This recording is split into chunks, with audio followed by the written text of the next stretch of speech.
자, 구체적으로 보십시다. 아가서 자비성 찬양. 조건 없는 사랑이 뭐냐? 1장에서 5장 1절까지고요. 변함없는 사랑의 성취. 5장 2절에서 8장까지 기록이다. 구체적으로 보면 처음 사랑의 언약을 맺는 내용이 나옵니다. 그러니까 이제 신랑이 신부를 찾아와가지고 당신들 신부를 삼겠어. 이렇게 이야기해준 내용이에요. 근데 그래가지고 이제 신랑이 신부를 이렇게 데려와서 이제 결혼식까지 올렸어요. 잔치까지 베풀었습니다. 잔치를 베푸고 난 다음에 얼마 있다가 이 신부가 너무 피곤했나봐요. 혼자 잠자리에 들었어요. 신랑은 열심히 밖에 나가서 일을 하고 여기 양을 치고 포도원에서 갖고 일을 하는 거예요. 그러다가 이제 밤에 좀 늦게 돌아왔어요. 근데 신랑이 문을 두드리는데 신부가 잠에 취해가지고 귀찮은데 왜 와서 문을 두드려 하다가 그래도 이제 내 신랑이니까 열어줘야지 하는데 그게 좀 굼떴어. 하고 와서 문을 열어봤는데 신랑이 없어요. 이제 신랑이 열심히 막 문을 두드렸는데 너무 귀찮을 정도로 지겨울 정도로 문을 두드렸는데 대답이 없으니까 신부가 딴 데 갔나 보다 하고 이제 신부를 찾으러 떠난 거예요. 그런데 신부가 지금 일어나면 내 얼굴이 미워질 텐데 뭐지 그 미녀는 잠꾸러기 그러죠. 잠을 좀 많이 깊게 자야 이게 얼굴도 피부도 탄력이 있을 텐데 그것도 거기에다가 온 몸에다가 기름을 철철철 발라놨어요. 그 표현이 그렇게 나와요. 그래가지고는 저까지 걸어가서 저 문을 내가 열려고 문을 잡으면 저 문 고리에 기름이 잘 다 묻힐 텐데 그렇게 하다가 이제 뜸을 들인 겁니다. 그러다가 이제 결국 그래도 신랑이니까 하고 이제 문을 열러 갔는데 결국 신랑이 이제 없어져 버린 거예요. 신랑은 신부를 찾아가기에 헤매게 되어지는 거고. 그런 상황 속에서 이제 신부가 이제 신랑을 찾아 나서게 되어지고 그러다가 이제 마치 뭐죠? 자기가 가지고 있는 거 다 빼앗기게 되어지고 도둑을 만나게 되어지고 그리고 결국 이제 자기가 의지할 것이 아무것도 없다라고 하는 것. 그러한 절망적인 상황을 맛보게 되어집니다. 그런 상황에서 내가 이제 신랑을 찾아갈 힘도 없다. 제발 누군가가 신랑이 어디 있는지 알거들랑 내가 여기 있다고 좀 알려만 줬으면 좋겠다. 아니 이런 절망 가운데 정말 아무것도 할 수 없는 그런 상황 가운데 머물게 되어져요. 그런데 그곳에 신랑이 나타납니다. 그동안 그렇게 열심히 찾아 헤맨 신랑이 결국은 그 신부가 있는 곳을 알아내고 그곳까지 와줬다라고 하는 거예요. 그래서 상봉을 해서 다시 한번 불변의 사랑을 노래하게 되어지는 그러한 이야기가 기록이 되어집니다. 저는 이 이야기를 보면서 아까도 말씀을 드렸지만 하나님이 우리에게 지금 작정과 예정을 선포하셨죠. 하나님의 정하신 뜻을 선포하셨습니다. 그리고 나서 이 세상 모든 마음을 창조하시고 그걸 언약이라고 하는 부분으로 복의 언약을 선포를 해주게 되어졌죠.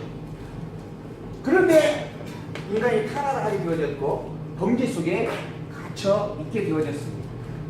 그래서 하나님께서 끊임없이 계속해서 은혜와 사랑을 베풀어 주셨어요. 그래서 그걸로 말미암아 우리가 감동의 찬양을 드리게 되어집니다. 그런데 아까 말씀드린 것처럼 이 찬양이 온전한 찬양일 수가 없다라고 하는 겁니다. 찬양을 하는데 그걸 느낄 때만 반짝하고 찬양을 할 뿐 또 지나면 또 잊어먹고 또 다른 것에 의해서 또 이 사랑을 찬양을 잊어버리게 되어지는 그런 인간의 삶의 모습을 갖고 있다라고 하는 겁니다. 언제까지? 이 육체가 벗어질 때까지, 죽을 때까지 그렇게 살 수밖에 없는 존재. 왜냐면 우리가 다 이걸 아는데도 불구하고 이걸 온전히 누리지를 못하는 그런 존재이다 하는 거예요. 타락한 죄인의 몸을 입고 사는 존재이다 하는 거죠. 그래서 결국은 또 찬양이 다시 망각되어지고 또는 범죄 속으로 빠져들게 되어지는 그런 반복된 삶을 일평생 동안 끊임없이 계속해 간다라고 하는 겁니다. 오죽했으면 개라고 비유를 해. 개라고. 너희들이 개냐? 개는 그 토해놓은 것을 다시 삼켜 먹는다. 너희들은 그러지는 말아야 되지 않느냐 하는 정도로까지 표현을 해요. 근데 실제로는 그런 존재일 수밖에 없다라고 하는 겁니다. 그런 하나님께서 내가 너에게 그럼에도 불구하고 사랑하고 있다라고 하는 것을 확증으로 선포를 하게 되어집니다. 그 증거가 바로 하나님 당신이 직접 이 땅에 오시는 거죠. 당신께서 약속하신 그리스도로서 이 땅에 직접 오셔서 당신이 우리 스스로 해결되어질 수 없는 죄를 대속해 주십니다. 십자가에 매달려 죽으심으로 말미암아 실제로 대속을 해 주신다라고 하는 거죠. 그로 말미암아 우리가 이제 그리스도의 생명 안에 있으므로 온전한 하나님을 향한 사랑을 갖게 되어야 되는 거죠. 그래서 우리는 이미 하나님 사랑을 온전히 가진 자예요. 그리고 온전히 이제 하나님을 찬양할 수도 있는 자입니다. 문제는 내 안에 두 영이 있다라고 하는 것입니다. 하나의 영만 있다라고 한다면 그것이 또한 예수 그리스도의 생명의 영이라고 한다면 지금 이 순간 우리의 삶이 천국의 삶이 되는 거예요. 그러나 안타깝게도 우리는 예수 그리스도의 생명으로 말미암아 중생한 삶이 중생한 영이 있는가 하면 아직도 타락된 죄의 영이 내 안에 머물러 있습니다. 그래서 육의 속과 영의 속에 끊임없이 다투고 싸우고 있다. 그런 존재가 우리예요. 그래서 때로는 기쁨으로 하나님을 찬양하는 놀라운 찬양 속에 있다가도 또 때로는 육에게 매인바 되어지면 또 타락하고 범죄하고 또 하나님을 또 잊어버리고 망각하게 되어지는 존재일 수밖에 없는 거죠. 어찌됐든 그럴지라도 우리에게 있는 이 안에 있는 영원한 사랑은 이제 한 번 영원하면 영원한 영혼이기 때문에 절대 변개되지가 않아요. 예수 그리스도를 영접한 자는 이미 천국 백성이다. 이걸 칼빈이 뭐라 했어요? 구원의 확신이다. 이렇게 구원을 천국 갈 때 심판대 앞에 서봐야 구원 받을지 멸망받을지 판가름 되는 게 아니고 이미 예수 그리스도를 영접한 순간 이미 나는 천국 백성이 되어져 버린 존재다라고 하는 그러한 고백을 하고 있는 거예요. 그러니까 우리는 그러한 힘으로 예수 그리스도의 생명의 힘으로 사실은 육의 속을 이길 수도 있는 존재들이에요. 그래서 우리가 구약의 성도들보다 훨씬 더 복된 자라고 그렇게 바울도 또 이야기를 하고 있는 거예요. 그런 예수 그리스도가 이 땅에 오셨어요. 그리고 예수 그리스도 이 땅에 보내주심으로 온전하고 완전한 사랑을 선포해 주게 되어집니다. 이걸 그래서 우리는 신령한 언약이다 또는 실체적 언약이다 이렇게 이야기하는 거예요. 그리고 그 이전에 있던 이러한 일들은 모형적 삽니다 라고 이야기하는 거예요. 실체인 예수 그리스도를 증거하는 예표로서의 모형과 그림자 삽니다. 이런 개념으로 구별을 하는 거예요. 이해되셨죠? 내가 너무 신약까지 가버렸나요? 어쨌든 그런 내용 속에서 예수 그리스도가 이 세상에 오셨음으로 말미암아 우리가 이제 온전한 참 하나님의 사랑을 가졌다라고 하는 것을 확증을 해주는데 그 확증이 너무너무 중요한 일이기 때문에 이 확증을 기록한 내용이 마태복음에서부터 요한계시록까지 무려 27권이나 되는 거예요. 그런데 이 27권에 대한 내용이 성경 전체를 커버할 수 있는 주제가 될 수 있는가? 사실 이 부분은 너무너무 중요하니까 강조하고 있는 내용이다 하는 거예요. 이것 자체가 성경 구약과 신약 전체의 주제가 아니고 이 성경 전체의 구약과 신약의 주제는 오직 하나님의 여호와이십니다. 그리고 여호와 되심에 대한 최고의 표적이 그리스도 예수예요. 그리고 이 그리스도 예수는 신령한 언약이고 실체적 언약이에요. 그래서 구약의 이 모형적 언약의 섭리보다 훨씬 더 중요한 거예요. 그래서 그 중요함을 강조하기 위하여 마태복음에서 요한계시록까지 27편이나 되어지는 기록물로서 우리에게 증거해주고 있는 내용이다. 이게 신약 성경을 이제 우리가 이해할 수 있는 하나의 틀이다라고 하는 부분으로 저는 생각을 합니다. 어쨌든 이러한 이야기를 해주는 의미가 뭔가 이 아가서에 다 있어요. 이 아가서의 내용이 이걸 지향을 하고 있는 거예요. 그래서 아가서는 이제 역사 섭리를 마치고 선지서와 더불어서 곧바로 이어지는 마태복음과 연결되어져요. 그래서 예수 그리스도를 증거하고 예수 그리스도가 실제 오실 것에 대한 약속을 직접적으로 담고 있는 내용이 아가서 내용이다라고 하는 부분입니다. 그 내용의 요약이 이러한 내용으로 기록이 되어져 있다라고 하는 거예요. 신문학적 표현으로 우리가 이제 하나님에 대한 증거, 우리가 이제 욥기서에서 하나님이 어떤 분인가라고 하는 걸 확인했던 내용입니다. 욥기서 그 다음에 시가서, 시편, 세우신 하나님, 언약 성취의 기원, 성취에 대한 찬양에 대한 내용을 통하여서 하나님은 과연 여호와이십니다. 그러니 할렐루야 아멘 할 수밖에 없습니다 라고 하는 고백. 그리고 난 다음에 잠언서에서 그런 하나님이 너희들에게 어떤 존재인가라고 하면서 분명히 기억하라. 인생의 본분이다.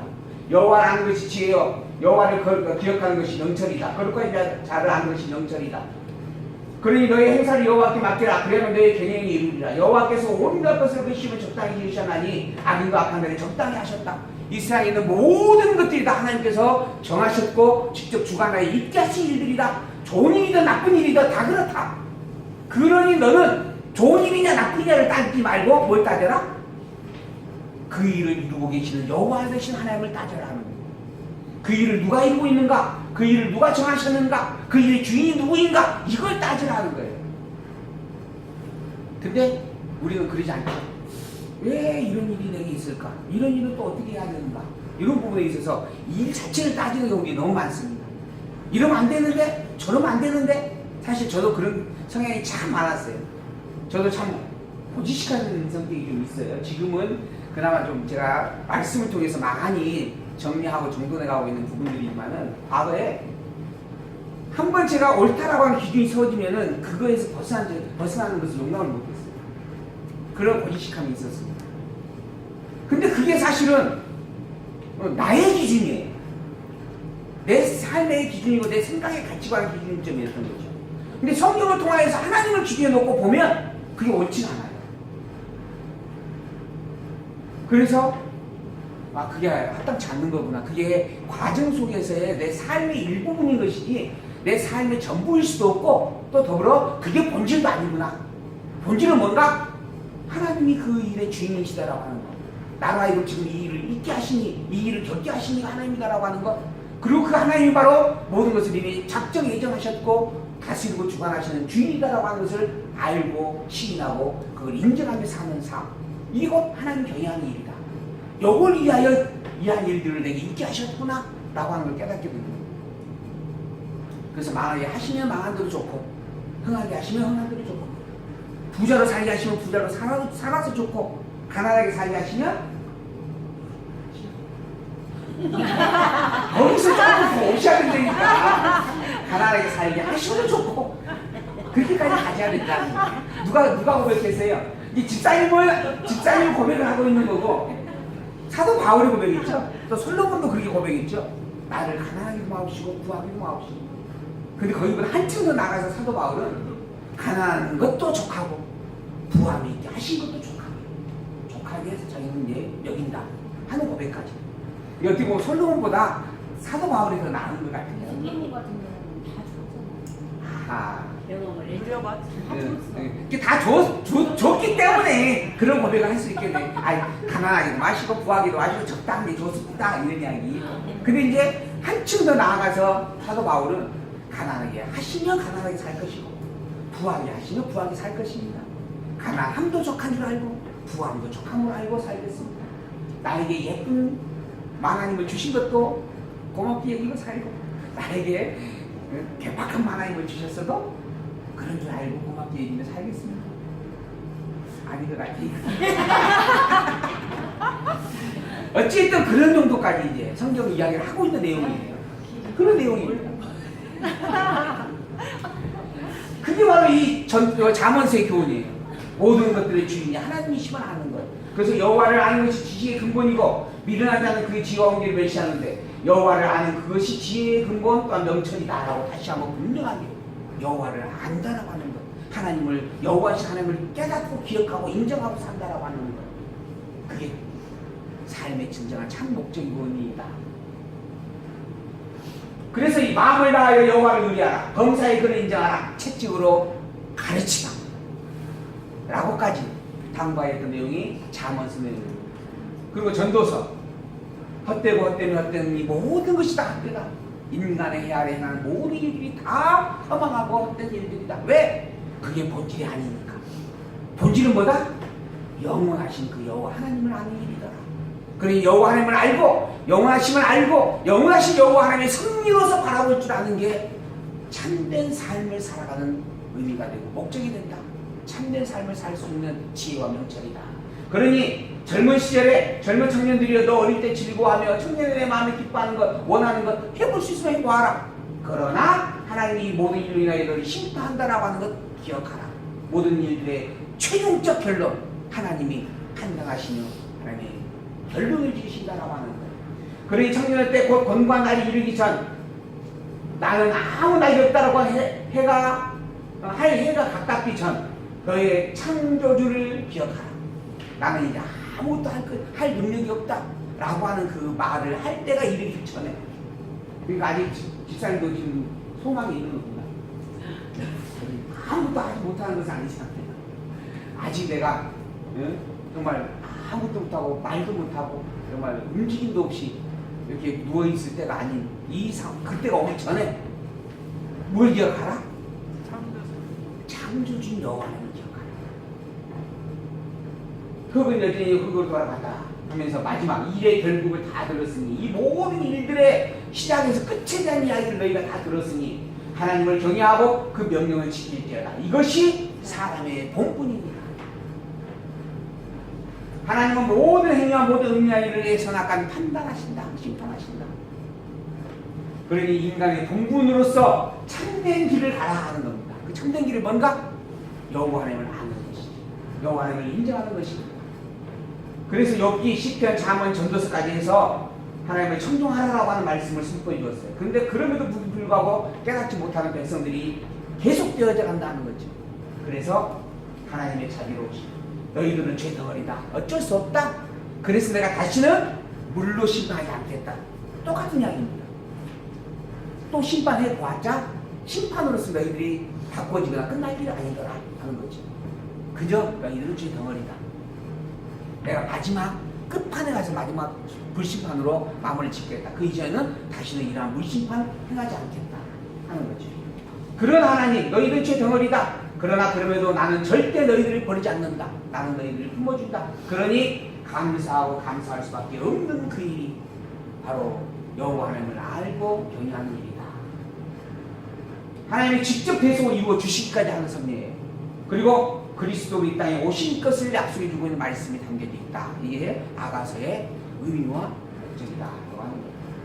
아가서의 기자, 잠언, 전도서를 기록한 솔로몬입니다. 그 솔로몬이 살던 시대가 주전 천년경이니까요. 그때 기록되어 있다라고 하는 거 있고요. 요절, 이 사람은 많은 물이 끝이지 못하겠고 홍수라도 엄물하지 못하나니 사람이 그 온 가산을 가지고 사람과 바꾸려 할지라도 오히려 멸시를 받으리라. 하나님이 하나님 당신의 백성, 즉 하나님 당신의 신부를 사랑하는 이 사랑은 어떤 홍수도, 어떤 비바람도, 어떤 강폭함도 막을 수가 없습니다. 왜 막을 수가 없을까요? 왜 못 막을까요? 하나님이 최고니까 그래요. 하나님과 대적할 자가 없으니까 그래요. 하나님 당신이 그래서 사랑한다는데 막을 자가 없으니까는 뭐라고 이게 일직선으로 적용이 된다라고 하는 거다 부분이 되는 거지. 그걸 표현하고 있는 겁니다. 막지 못한다. 절대 그 누구도 이걸 방해할 수가 없다. 왜? 전능자인 하나님이 사랑한다는데 누가 감히? 여러분, 그래서 여러분 대단한 존재라고 당당하게 살으셔도 됩니다. 나 대단해. 왜? 당신이 뭔데 대단해? 그러거든요. 하나님이 날 사랑하는데. 그러잖아요. 요즘 선대 혹시 그거 기억하시나요? 우리 아빠는요, 소나무를 많이 심어가지고 지구의 공기를 맑게 해주고요, 죽어가는 북극의 곰들도 살려주고요. 그래서 이제 그 선생님이 물어요. 너희 아빠 대체 뭐 하시는데? 그때 뭐라 그래요? 콘텐츠 만들어내요. 우리 하나님이 그런 분이, 우리 하나님이. 거기는 콘텐츠나 만드는 존재지만은 우리 하나님. 모든 만물을 창조하시는 그분. 모든 만물을 직접 주관하고 계시는 그분. 모든 만물의 주인 되신 분. 그 하나님이 권사님을 사랑한대요. 그 하나님이 집사님을 사랑하고 그 하나님이 여러분들 다 사랑하고 있다고. 그러니 당당할 수 있잖아요. 당신한테 조금 내가 몇시 받은 듯? 내 자존심 상할 일 하나도 없어요. 자존심이 상하죠. 그러나 그것을 꼭 해놔갖고 내가 삐뚤릴 필요는 없어요. 하나님, 내 뒤에 계신 그분이 계시니까. 오늘 꼭 부미에 갈 때 이상하게. 아가서가 참 그래서 그 재밌는 표현들이어서 그러는 겁니다. 시적인 놀이에서. 그래서 이 사랑은 그 무엇으로도 막을 수 없다. 혹여 사람이 자기가 가지고 있는 전 재산을 가지고 와서 나 그 사람 사고 싶어 라고 해도 살 수가 없어요. 왜 그래요? 돈으로 살 수 없는 거니까. 그 사랑의 주인이 누구니까요? 돈의 팔려올 사랑의 주인이 아니고 모든 만물을 창조하신 그분이 주인이니까. 그러니까 그 하나님 앞에 가지고 갈 수 있는 돈이라고 하는 것이 그게 뭐 하나님의 마음을 부족하겠어요? 그 이상의 모든 것들을 만드신 분인데, 그러니 어떤 것으로도 좌지우지할 수 없다라는 겁니다. 하나님 당신께서 마음 먹고 선포하시면 그 누구도 닿지 못하는 거예요.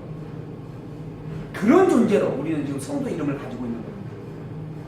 그러니 참 우리 정말 당당하게 멋지게 실제로 멋져요, 여러분들이.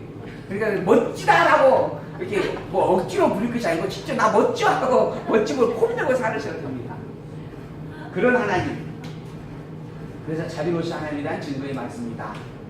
그리고 목적, 이런 하나님을 증거하여서 그 하나님 찬양하고 경배하게 하려는 것이다. 조건 없는 사랑의 언약을 선포해주고 변함없는 사랑의 언약을 성취해주는 내용이 기록되어졌다. 본서를 정리해보면 내용이 이렇습니다. 언약을 세우시는 하나님이에요. 근데 그 언약을 잃어버리고 방황을 해요. 신부가, 교회가, 성도가. 그런데도 불구하고 끝까지 찾아 사랑을 해주시는 분입니다. 조금 더 격하게 표현하면요, 잃어버렸어. 잃어버림으로만 끝나는 게 아니에요. 우리가 이사야에서 역사를 보게 되었지만 잃어버린 정도가 아니라 오히려 나 당신 싫어! 버리고 우상을 따라간다. 나 당신 더 이상 사랑하지 않아. 당신 사랑이 이제 귀찮아. 지겨워. 그리고 내 던져버리고 다른 데로 가요. 다른 남자를 데려다가 또 살아보려고 결혼을 해요. 그래서 그 사도 바울이 그러잖아요. 너희가 참 원래 신랑을 버리고 거짓된 신랑을 남편으로 맞이했다가 살아봤는데 살만하더냐? 살만하대요? 그 남편이 어떻게 너한테 어떻게 하느냐? 하고 물었어요. 그랬더니 신부가 하는 이야기, 매일 나한테 와서 죽으라 살아 뒤엎고요. 그래서 온 얼굴이 피투성이가 되고요. 몸이 멍투성이가 되어졌고요. 더 이상 살 날이 없어졌어요. 그게 바로 네가 좋다고 했던 그 신랑의 현재의 모습이다. 근데 더불어서 그렇게 완전히 만신자가 되어져 버렸어요. 누가 봐도 처참해. 사랑할 마음 자체가 사실 이제 정밀도가 떨어질 정도의 모습을 가진 거예요. 그런데 그런 이미 또 다른 남편의 아내가 되어지는 그 신부를 찾아와가지고 그 남편 내쫓아버리고 이혼시키고 다시 품어다가 아내로 맞아줍니다. 그러니 그 신부가 얼마나 놀라겠어요. 더 이상 너무 부끄러워서 이제 할 말이 없는 거예요. 그래서 신랑에게 내어 사는 거예요. 그런 사랑을 표현하고 있는 게 갈라디아서 내용이잖아요. 신약성경이 또 그렇게 연결되어 있는 겁니다. 하나님께서 예수 그리스도를 보내신 사랑이 바로 그런 사랑이에요. 근데 아직 그 사랑까지 안 갔어요. 이 아가서는 그걸 맛배기로 지금 보여주고 있는 겁니다. 그런데 그 사랑을 구약 백성들은 온전히 못 누렸지만 지금의 신약 백성의 우리는 누렸고 가졌고 맛보고 있는 거예요. 예수 그리스도 오셨잖아요. 그 예수 그리스도의 진정한 참 사랑이 우리 안에 있잖아요. 우리가 예수 그리스도 이름으로 지금 기도도 하고 증거도 하고 살고 있잖아요. 그래서 우리는 정말 구약의 백성들과는 더 복된 자고 또 더 큰 찬양과 감사를 드리고 살 수밖에 없는, 또 살아야 할 마땅한 존재이다 라고 하는 그러한 고백도 해볼 수 있는 것입니다. 그런 끝까지 사랑해 주시는 섭리가 기록되어져 있습니다. 근데 이 아가스를 보면서 많은 사람들이 해석을 해요. 해석하는 방법이 알레고리적 해석법이라고 있는데, 하나님과 성령의 사랑에 대한 묘사다, 이게 비유적인 표현이다라고 하는 거예요. 그러면서 영적인 의미의 이렇게 그 내용을 담고 있다. 이게 실제적 사랑이 아니고 영적으로 신령한 영적 의미만 내포하고 있는 그런 아가서 내용이다. 이런 부분으로 이야기해요. 실제 그런 사랑을 해줄 사람이 아무도 없다. 그리고 그게 우리와 관계된 직접적인 사랑이 아니라 우리의 영적 부분, 신령한 영적 부분, 즉 정신적 부분에만 해당된다. 이런 부분으로 해석한 내용의 한파예요. 또한 극적 해석법이라고 이거는 이 소설같이 여기는 부분이 있어요. 그래서 솔로몬이라고 하는 사람과 술람의 여인이라고 하는 이 두 사람의 관계의 내용을 가지고 하나의 드라마식으로 풀어내는 방법으로 아가서를 해석하는 부분이 있습니다. 그래서 이 부분을 가지고 제가 기억이지만은 저를 가르쳤던, 제가 고등학교 때 저를 가르쳤던 교회에 교사 선생님 중에 한 분이 지금 신학하시고 지금 목회를 하고 계시는 분인데, 그분이 표현하기를 뭘로 표현하냐면, 예쁜 여자친구가 있어서 사랑의 표현을 하고 싶거든요. 아가서를 뱉겠어라. 아가서에 많은 그 내용도 있잖아요. 당신의 입술은 달콤한 꿀사과 같고, 당신의 눈은 뭐 호수와 같고, 여러 부분들. 그런 표현들이 있어요. 본문에 보면 비슷하게. 그걸 베껴서 써서 옮겨도 된다. 이런 식으로 이제 하나의 그 극작화해가지고 표현하는, 해석하는 그러한 부분을 해석하는 아가서를 이해하는 부분이 있고요.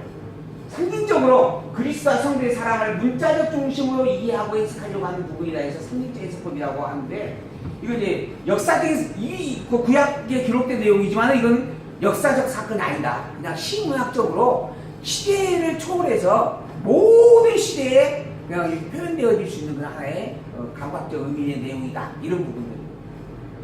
그래서 역사적인 결여되어 있는 해석으로 그냥 문학적 측면만 강조하는 부분의 해석법이 있습니다. 그리고 이제 사실주의에서 이거 반대예요. 상징주의에서 반대예요. 이거 실제 인간관계의 사랑을 아주 시문학적으로 은유적으로 표현한 것이다. 예, 하나님과 우리 성도의 관계의 내용이 아니고, 그러니까 인간 안에서 일어나는 사랑의 아주 깊은 농도를 표현하고 있는 내용이다. 이런 부분으로 해가는 그런 내용, 연애편지라고 하는 부분의 의미로 볼 수가 보는 해석들이 있습니다. 우리는 무엇으로 볼 것인가? 이게 중요해요. 우리는 뭘 볼까요? 맨 위에 언약을 세우신 하나님, 잃어버리고 방황하는 성도 속에 다시 끝까지 변함없이 사랑을 베푸신 하나님, 고로 당신의 여호와 되심을 증거하는 일. 이걸 우리는 계시적 섭니다. 이렇게 이야기합니다. 성경은 하나님을 증거하는 계시예요. 하나님이 어떤 분인가라고 하면서 알려주는 말씀이에요. 그러면 이거 알아서 성경이잖아요. 당연히 하나님이 어떤 분인가를 말하고 있다. 이것을 기준으로 놓고 보는 게 마땅한 일이죠. 그래서 우리는 계시적 관점으로 이 아가서를 풀어낼 것이다. 그래서 혹시 다른 부분의 내용이 좀 재밌을 것 같으면은 주석을 조금만 이렇게 찾으셔서 도서관에 가면 많이들 있어요. 사실 한번 읽어보시면 이런 방법으로 이렇게 마음에 해석했구나라고 볼 수가 있을 거거든요. 근데 우리는 이 방법들을 다 제하고 오직 이 속에 담겨져 있는 하나님은 어떤 존재인가라고 하는 것에 관심을 두고 성경을 풀어갈 겁니다. 이 아가서를 볼 거예요. 하나님에 대한 노래다라고 하는 것. 자, 이제 시작합니다. 본문. 과연 하나님의 여호와 되심을 과연 어떻게 증거하고 있는가? 여호와의 자비성 증거, 조건 없는 사랑의 언약을 선포하는데 처음 사랑의 언약이 기록되어집니다. 솔로몬의 아가라, 이게 솔로몬이 지은 노래예요. 아가라고 하는 것은 노래 중에서도 최고의 노래. 그 기록되어 있죠? 혹시 중요하다 생각하면 빨간 줄로 쭉 그어놓으셔도 됩니다. 아가, 노래들 중에 최고의 노래다 라고 하는 표현의 내용입니다. 솔로몬이 지었다 라고 하는 의미에서 시작을 합니다. 그럼 뭐라고 지었는가 보십시다. 내가 내게 입 맞추기를 원하니 내 사랑이 포도주보다 나으구나. 지금 뭐죠? 신랑에게 입을 맞추려고 하는 그런 부분에 대한 내용이죠. 신랑에게 입을 맞추기를 원하니 그 사랑이 포도주보다 더 달콤하다. 그 기름이 향기로워서 아름답고 그 이름은 쏟는 향기름 같으므로 처녀들이 너를 너무 사랑한다. 신랑 눈에 신부가 너무 아름답게 보이는 겁니다. 너무 아름답다. 그래서 모든 처녀들이 너를 사랑하려고 한다. 너를 사랑스러워하고 있다. 그만큼 내게 있어서 너는 최고의 아름다운 신부다. 왕이 나를 침상으로 이끌어 들이시니 너는 나를 인도하라. 우리가 너를 따라 달려가리라. 우리가 너를 인하여 기뻐하며 즐거워하리니 내 사랑이 포도주에서 지남이라. 처녀들이 너를 사랑함이 마땅하니라. 처녀들이 신랑의 모습이 너무 아름다워서 신랑도 사모하고, 더불어서 신부 자기도 너무너무 복 있는 자라고 부러워한다 하는 의미가 담겨져 있는 그런 노래입니다. 예루살렘 여자들아, 내가 비록 검으나 아름답다. 이게 이제 자기 자신에 대한 이야기를 하는 거예요. 나 어떤 존재인가? 실제로 나는 참으로 검은 피부를 가졌다. 근데 그 검은 피부가 어떻게 생겼는가 보면 게달의 장막 같은 줄. 게달의 장막은 유목민들이 그 짐승의 가죽으로 이렇게 치워 이게 잠시 머물기 위해서 만드는 장막. 보잘것없다는 뜻이에요. 그런 장막과 같은 존재예요. 솔로몬은 근데 휘장과 같이 그것을 이렇게 아름답게 불러 써주었다. 솔로몬 당시 가장 그 모든 것을 가지고 있는 왕이죠. 그런 영광 속에 둘러있게 되어졌다. 내가 일왕의 쪼에서 그 거무스름할지라도 홀겨보지 말 것은 내 어미 아들들이 나를 놓아여 포도원지기를 삼았습니다. 나의 포도는 내가 지키지 못하였구나. 여인의 몸인데요. 그 오라비들이 일을 시킨 거예요. 자기들은 뭐 했는지 모르겠어요. 근데 야, 너 가서 포도밭이나 지켜 하고 내쫓아서 포도밭을 지키겠다라고 하는 거예요. 그래서 포도밭을 지키다 보니까 햇빛에 쬐가지고 얼굴이 다 타서 거무스로 해져버렸다라고 하는 거예요. 성머슴 같다라고 우리가 표현하잖아요. 성머슴. 그러니까 굉장히 우구락불구락 이렇게 소탈, 좋은 말로 하면 그런 보잘것없는 그런 모습을 가졌다라고 하는 거죠. 그래서 이미 햇빛에 다 몸이 글러버렸어요. 누가 봐도 예뻐할 얼굴은 아니다는 거죠. 그런데 그런 자기를 아름답다고 해줘요. 누가?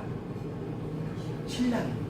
모든 여인네들이 신랑이었으면 하고 바랄 만한 존재가 그 모든 여인네들을 다 내어던져버리고 자기를 향해서 너 참 아름답구나.